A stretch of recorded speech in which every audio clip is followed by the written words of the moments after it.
Welcome to the Genius Factory. Enjoy the video.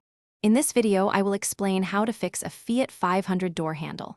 First, gather your tools, including a T20 Torx driver, a trim removal tool, and a new door handle assembly.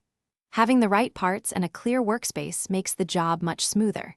This repair is a common issue for Fiat 500 owners, but it's quite manageable with the proper guidance. Let's get started on restoring your car's functionality. Next, we'll focus on disassembling the door panel to access the handle mechanism. Use your trim removal tool to gently pry off the interior door panel, being careful not to damage the clips.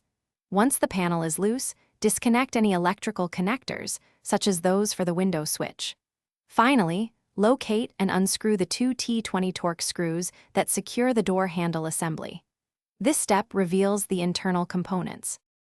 Now it's time to install your new door handle. Carefully position the new assembly and secure it with the two T20 Torx screws you removed earlier. Make sure all the mechanical linkages are correctly attached and moving freely. Reconnect any electrical wiring to the handle and the door panel. Before putting everything back together, give the new handle a few test pulls to confirm it's working perfectly. This ensures a successful repair. For our final steps, carefully reattach the interior door panel, making sure all the clips align and snap securely into place.